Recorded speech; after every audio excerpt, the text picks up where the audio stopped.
Arrests made, a married couple charged with murdering a St. Johnsbury teacher. The chilling details released in court papers and why some in St. Johnsbury are not surprised by the news. I should say, the creeper call. ABC 22 has complete coverage as this story unfolds. ABC 22 News is your voice at 6. Now, here's all you need to know in 10 minutes. Major developments in the Melissa Jenkins homicide case. 2 people are in custody tonight charged with her death. Good evening, everyone. I'm Greg Navarro. And I'm Lauren Maloney. We have team coverage tonight on this very tragic story, bringing national attention to St. Johnsbury. We want to show you now 2 mugshots. You're looking at Alan and Patricia Prue of Waterford, Vermont. The couple was arrested late last night in connection to the death of Melissa Jenkins. They knew Miss Jenkins and had snowplowed her driveway a couple of years ago. Investigation has determined that this was an isolated incident. Right now, the Prues are charged with second-degree murder and improper disposal of a body. Investigators say more charges could follow. Let's bring you up to speed now on how this case exactly started. The St. Johnsbury teacher was first reported missing on Sunday night by a friend. That's when her car was found running with her 2-year-old son inside. The child was not hurt. Police were quick to say the scene looked suspicious, and after a massive search on Monday, police found Jenkins' body 20 minutes away in Barnet. Her death was ruled a homicide yesterday. And that's where we pick up our team coverage today. The 2 suspects, Alan and Patricia Prue, were in court earlier today. That's where documents were released detailing how police say the couple lured Jenkins from her home, killed her, and then dumped her body. ABC 22's Nick Notario has been pouring through those court documents today. He joins us live now in the newsroom with more on this part of the story. Nick? Yeah, and while the Prues were silent in court, this 8-page affidavit gives us some answers to the questions we've had all week.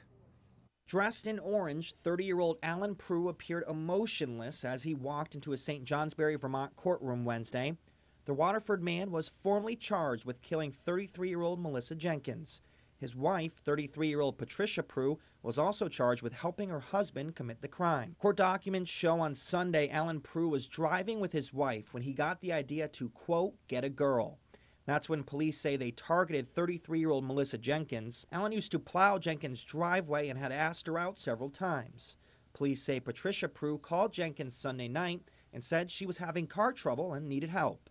Patricia Prue made the call on a prepaid cell phone bought at a Walmart in Littleton, New Hampshire. Jenkins agreed to help but was concerned and called an ex-boyfriend because she wanted to make sure someone knew what was going on. The couple met Jenkins near her home on Goss Hollow Road in St. Johnsbury. That's where police say Alan Prue pulled Jenkins out of her car, beat her, kicked her, and strangled her. Prue put Jenkins in his car and took off, leaving Jenkins' 2-year-old son Ty alone in the car. Police say while Prue drove to his home, Patricia Prue also choked Jenkins to ensure she wasn't breathing. When they got to their Waterford home, police say the couple took off Jenkins' clothes, poured bleach on her, wrapped her in a blanket, and put her in the car. Then they drove to Barnet, where police say Alan Prue dumped Jenkins' body in the river. The Prues continued on to New Hampshire, where police say they burned evidence. Now, police say they were able to use Melissa Jenkins' cell phone's record to track down that track phone that was purchased in Walmart to the Prues, and the Caledonia County State's Attorney said Alan Prue's past comments to Jenkins, as well as the scheme to get a girl, might indicate that the motive here is sexually based. And both Prues are being held tonight in jail without bail. There's no word on when their next hearing or court appearance will be. Reporting live in the newsroom, Nick Notario, ABC 22 News.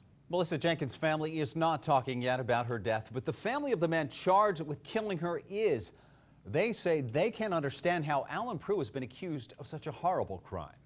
I don't believe it. He doesn't have it in him to do it. Donna Prue says she struggled with the sight of her son, 30-year-old Alan Prue, handcuffed and shackled inside a St. Johnsbury courtroom. It hurt. It hurt very bad. I've never seen him like that. Like I said, he's never been in trouble with the law.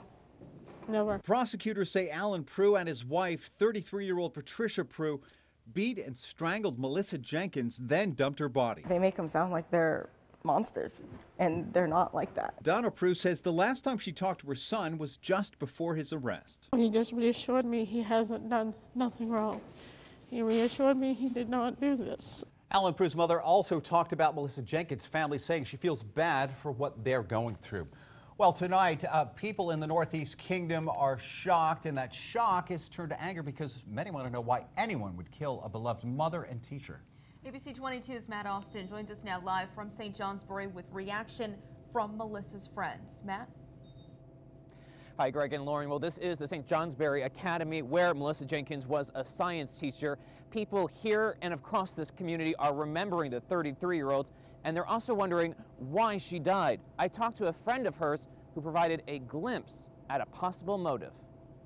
Mary and Betty Carnes says there was a small sense of relief Wednesday. At least there's a bit of closure with, finding the two people. Betty Carnes says Melissa Jenkins was not only a waitress here at the Creamery restaurant in Danville, Vermont, she also considered Jenkins to be like a daughter. From the minute the state police called me, I said it had to be more than one person, because Melissa would put up a fight like you wouldn't believe.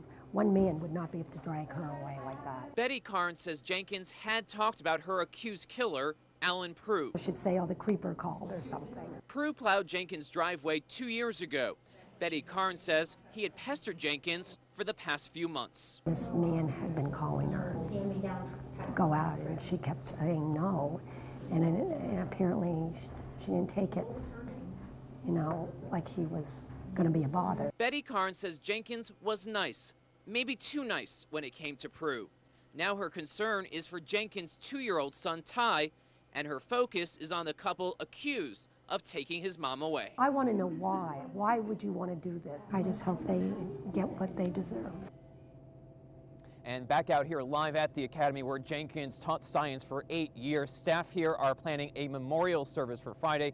Now also on Friday they're planning a fundraiser for her son. We're live tonight in St. Johnsbury. Matt Austin, ABC 22 News. And we will be at that fundraiser. We will also continue to follow this story for you on ABC 22. You can also check out our website, abc22.com, for the latest story posts on the Jenkins case. In Crime Files tonight, Richmond, Vermont police say they nabbed a man for driving under the influence with a 3-year-old child in the car. Police say they stopped a car after it ran a red light on Jericho Road. They say 37-year-old Robert Hintz registered above the legal limit for alcohol, and police say this is not his first offense. Hintz is due in court tomorrow. Now, here's Chief Meteorologist Karen Jerriman with your full Sky Tracker forecast. No waiting. A rather dreary day across our region weather-wise. Plenty of clouds around, and we have rain showers now redeveloping. I know some of us woke up to snow early this morning, but right now it is mainly in the form of liquid precipitation coming down. That's here on Triple Doppler radar. Scattered activity all the way across our region. The most widespread activity we'll find right near the northern borders tonight.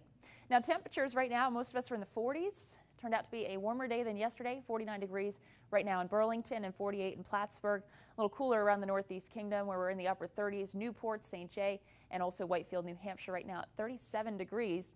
And we're going to see our temperatures continue to come down tonight. So our rain showers, it's actually going to turn into some snow, perhaps lightly accumulating across the mountains as we head into tomorrow. For the time being, though, and the rest of this evening, I expect rain showers. That'll go until about, say, 11, 12 o'clock tonight in the form of rain. But anywhere after about 11 o'clock midnight time frame, we'll find snow mixing in, especially across the higher terrain and northern sections of our region. That'll go into early tomorrow morning.